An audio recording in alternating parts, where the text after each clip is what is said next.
بۆ یەکەمین جار لە باشووری کوردستان کلنیک سیتەر بەرهەم دەهێنرێت.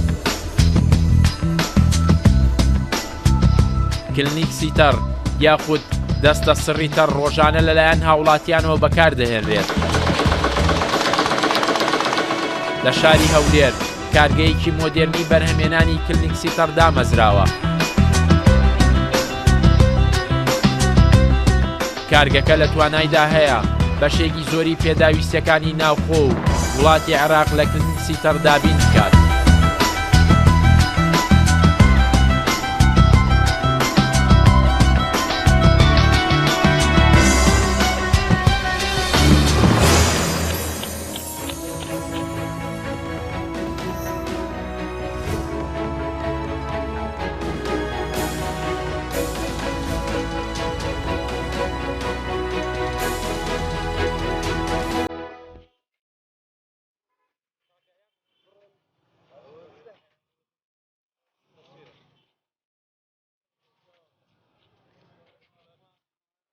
ژمارەی دانیشتوانی باشووری کوردستان بە پێی دوایین داتاکانی دەستەی ئاماری باشووری کوردستان نزیکەی 5,800,000 کەسە.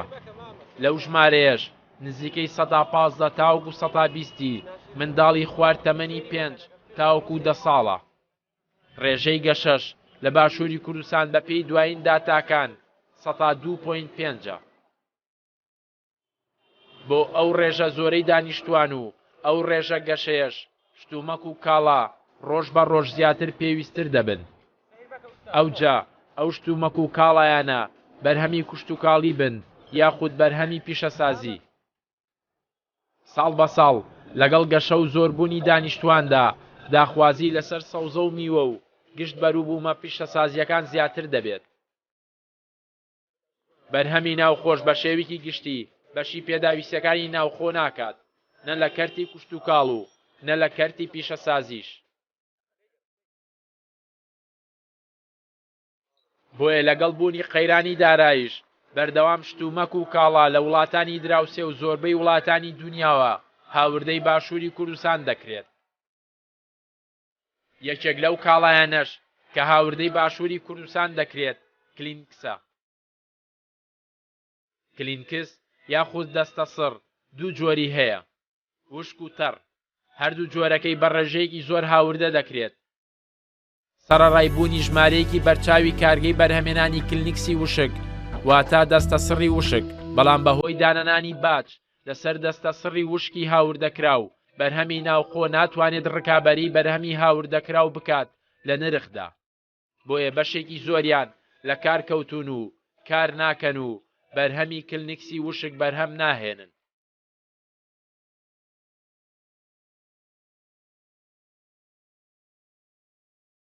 کلینکسی تەڕیش واتە دەستە سڕی تەڕ بە هەمان شێوە ڕۆژانە و مانگانە ڕێژەیەکی زۆری دەستە سڕی هاوردەکراو دەگاتە بازاڕەکانی باشووری کوردستان.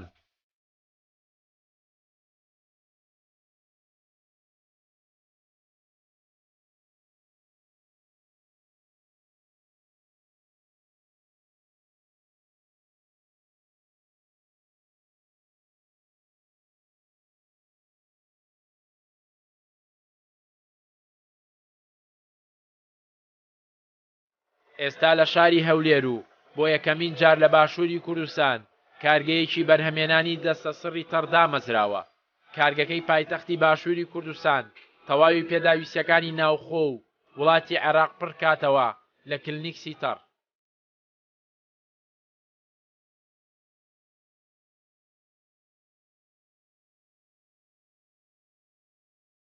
کولفەشی زۆر بوو کە و کولفەی کە پێت دەکڕی، یانی کولفەی کلینکسی تەڕ کولفەکەی زۆر بوو کە پێت دەکڕیان، کولفەی کەم نەبوو.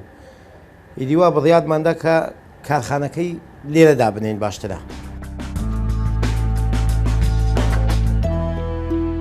مانگانە لە سنوورەکانی باشووری کوردستانەوە نزیکەی 50 تاوەکو 60 ئۆتۆمبیلی بار هەڵگری گەورە سەرقاڵی گواستنەوەی کلینکسی تەڕن بۆ بازاڕەکانی باشووری کوردستان.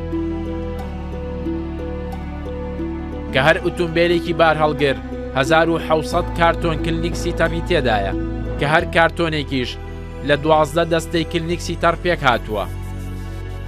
نرخی ئەو 1600 کارتۆنە کلنیکسی تەڕەی ناو هەر ئۆتۆمبیلێکی بار هەڵگریش واتە ترێلەیەکیش نزیکەی 35,000 تاوەکو 45,000 دۆلارە. واتە مانگانە نزیکەی 2 میلیۆن دۆلار دەڕواتە دەرەوە بۆ هاوردەکردنی کلنیکسی تەڕ کە لەو ڕێژەیەش نزیکەی 130 تاوەکو 140 بۆ باشووری کوردستانە.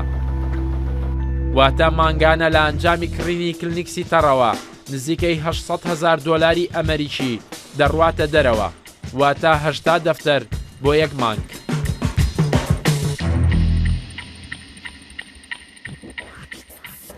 ئێمە ئەو کارخانەکە هینایتمان ئێستا دەتوانین تەواوی عێراق و دەرەوەی عێراقیش دابین بکەین. ئەو جیازە کە ئێمە هینایتمان فول ئۆتۆماتیکە ڕۆبۆت 23 متر درێژە لە شەو ڕۆژ تقریبەن 5,000 کارتۆن بەرهەم دێنی. کارگەکەی شاری هەولێر ڕۆژانە توانای بەرهەمێنانی نزیکەی 5,000 کارتۆن کلنیکسی تەڕی هەیە. دەستگاکانی ناو کارگەکە تەواو ئۆتۆماتیکین و لە شێوازی ڕۆبۆتە و پێویستی بە کارمەند و ستافی مەزن نییە بۆ بەرهەمێنانی 5,000 کارتۆنی 12 دەستەی کلنیکسی تەڕ. بە 7 ڕۆژ بەرهەمی ئەم کارگەیە تەواوی پێداویستەکانی ناوخۆی باشووری کوردستان پڕ دەکاتەوە. ڕۆژەکانی دیکەی کارکردنیشی بۆ وڵاتی عێراق و ئێرانە. لە ناوەڕاست و باشووری عێراق داخوازێکی زۆر لەسەر کلنیکسی تەڕ هەیە. بەرهەمی ئەم کارگەیە بۆ وڵاتی ئێرانیش دەنێرێت.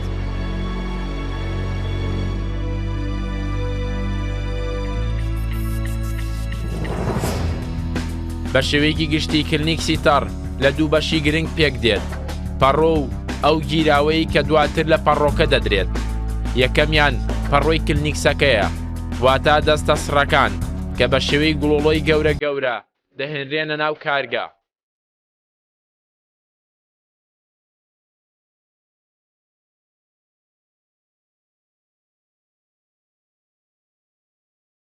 ئەو جۆرە قوماشە چ جۆرە قوماشێکە؟ ئەم قوماشە لە تورکیاوە دێنین. کۆمپانیای دروستکەری ئەم قوماشە لە تورکیایە. ئێمە قوماشی 70 بە 30 دێنین. لە ڕووی کوالێتیەوە قوماشی لەم جۆرە لە بازاری ئێرە نییە. ئەمە باشترین جۆری قوماشە لە تورکیا. هەمان کۆمپانیا قوماش بۆ تەواوی کارگەکانی جیهان دروست دەکات. هەر تۆپێکیەوە هەر گوڵۆڵێکیەوە چەند مەتری لەسرە؟ ئەمە بەپێی داواکاریە لە بازار بە مەتر دەیپیون. بەڵام لێرە ئێمە بە مەتر نایپیوین. بە چاپیە هەر چاپیەک 20 سانتیمەترە. ئێمە بە مەتر نایپیوین. ئۆکەی. ئەو قوماشە چییە؟ ئەو چ جۆرە قوماشەکە؟ یعنی قوماشەکە چییە؟ قوماشەکە لە پەم و دروست کراوە. پۆلی فیسکۆنی تێکراوە. ڕێژەی ئەو مادەی بەپێی داخوازی کڕیارەکە دەگۆڕێت. بۆ نمونە ئەمە 170 پەمۆیە و 130 ڤیکسۆنە. هەندێک کەس حەز دەکەن 190 پەمۆ بێت بەپێی داخوازی دەگۆڕێت. ئێمە بە تایبەت قوماشی 50 بە 50 بەکاردێنین. لەبەر ئەوەی گرنگی بە منداڵان دەدەین قوماشی 50 بە 50 یان 70 بە 30 بەکاردێنین. باشە قوماش بۆ زارۆک بۆ ژنک بۆ دەست بۆ پیاو هەر یەک قوماشە بەس فەرقتنە؟ جیاوازی لە قوماشەکاندا نییە بەڵکو جیاوازی لە ڕێژەی پەمۆی ناو قوماشەکەدایە.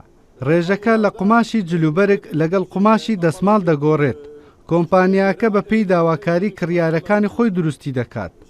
کڕیار چ جۆرە قوماشێکی بێت دەتوانێت بەکاری بهێنێت واتە جۆری قوماشەکە بەپێی ڕێژەی پەمۆکە دەگۆڕێت. لەبەر ئەوەی ئێمە لێرە کلینکس دروست دەکەین لێرە 17 بە 37 بەکاردێنین یان 18 بە 38 هەروەها 20 بە 40 بە کورتی بە گوێرەی جۆری بەرهەمەکە جۆری قوماشەکەش دەگۆڕین.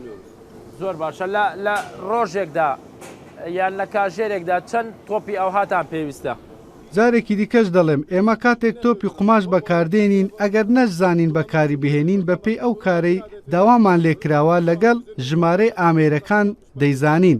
ئێستا ئێمە بە 120 کار دەکەین و هەر 6 پاکەت بەرهەم دێنێت. بۆ هەر سێتێک 3600 بەکاردێنین واتە هەر جارێک 1200 زیاتر دەبێت. ئەو تەکنەلۆژیای نوێیە؟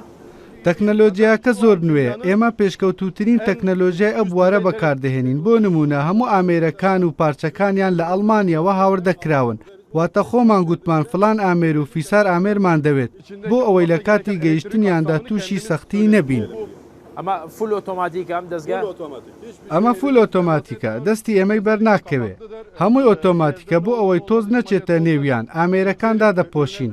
لە کاتی وەستانی ئامێرەکان خۆیاندا دەپۆشرێن بۆ ئەوەی تۆزیان دەچێتە ناو.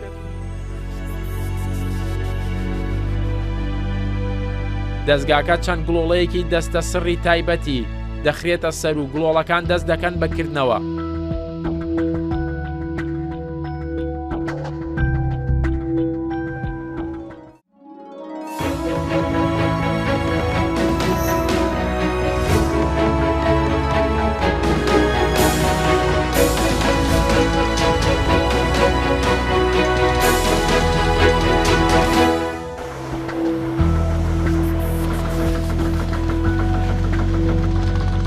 گڵۆڵەکان دەچنە ناو دەستگاکەوە. لە ناو دەستگاکەدا بەپێی قەبارەی دیاریکرا و دەبڕدرێن. مەقەستێکی تیژ و خێرا بە شێوەیەکی زۆر ورد دەستە سڕەکان دەبڕێت بە شێوەیەک کە کۆتایی دەستە سڕەکان پیانەوە دیار نییە کە بڕدراون، واتە پاژماوەی بڕینەکەی پێوە نامێنێت.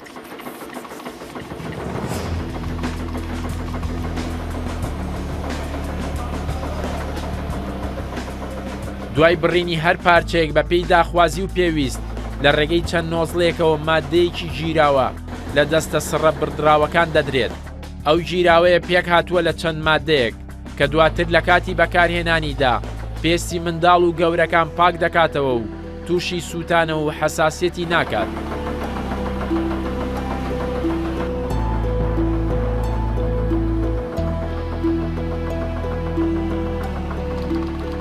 کلنیکسی تەڕ بە شێوێکی گشتی بۆ منداڵانی تەمەن 5 ساڵ تاوەکو منداڵی تازە لەدایک بوو زۆرتر بەکار دەهێنرێت. بۆیە بەشێکی زۆری کلنیکسی تەڕ بۆ منداڵان بەرهەم دەهێنرێت و مادەی دژە سووتانەوە و حەساسیەتی تێدەکرێت بۆی لە کاتی بەکارهێنانیدا دەست و قاچی منداڵەکان پاک بکاتەوە و پێستە ناسکەکانیشیان تووشی سووتانەوە و حەساسیەت نەکات. جگە لەوەش خەڵکی بە شێوەیەکی گشتی بەکاری دەێنێت و دەست و دەم و چاویانی پێ پاک دەکەنەوە، بە تایبەتی لە وەرزی بەهار و سەیرانیشدا بۆ پاکردنەوەی دەست بەکار دەهێنرێت.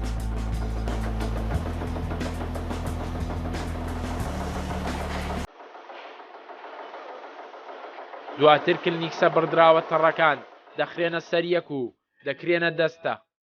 ئەم کارگەیە دەستەی کلنیکسی تەڕی 60 و 80 و 120 دانەیی بەرهەم دەهێنێت. ئەگەر دەستەکە 120 دانە بوو ئەوە 120 کلنیکسی تەڕ لەسەر یەکدا دەنێت و دەبرێتە قۆناغی داهاتوو. لە قۆناغی داهاتوشدا 120 کلنیکسە تەڕەکە دەکرێنە ناو کیسەی تایبەتیەوە.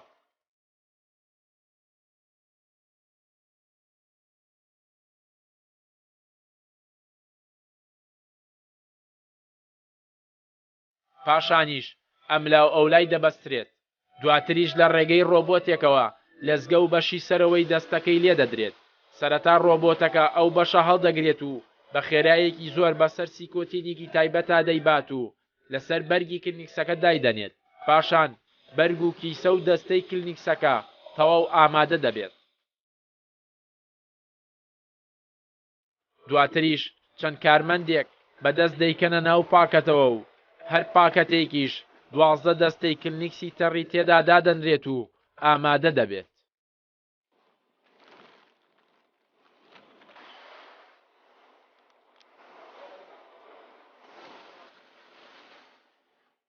پیلانم ئەوەیە کە من بتوانم هەموو نەوعەکان لێرە دروست بکەم و ئێحتیمام بە بەرهەمەکانی خۆشم بدەم، بەڵام داوام ئەوەیە کە حکومەتی هەرێم تەشجیعمان بکە. یعنی ئەو گومرگانەی کە لێمان وەردەگیرێ مادام لە هینان گومرگمان هەیە دەبا لە چوون گومرگمان نەبی، خۆی دەبایە ئەوان لەسەر وەرگرتن یارمەتیشت بدەن. ینی پێویست بە یارمەتیە لەبەرەوەی تو منافەسەت هەیە لەگەر تورکیا. یعنی تورکیا کە 180 دەداتەوە هەرمارێک داخلی کوردستانیان داخلی عێراق دەبی 180 پارەی دەداتەوە. ئێستا ئێرە ئەگەر پارەشت نەداتەوە لێ وەرنەگریە، لازم وایە پارەت لێ وەرنەگری. یعنی هەرمارێک کە سنەفی عێراق غەربیل بوو خاستن لە کوردستان حەقی وایە پارەت لێ وەرنەگری. 180 لۆ کابرای دەگەڕێنەوە لەبەرەوەی کابرا کە کاتی خۆی مارەکەی دەینی گومرجی دەدا. ئێستا مارەکەی دەفرۆشی حکومەت دەرە گومرگەکە دەدەمەوە تەشجیعت دەکا. ئێستا ئەمە کە مارەکەش دەینین گومرگ دەدەین، مارەکەش دەنێرین گومرگ دەدەین.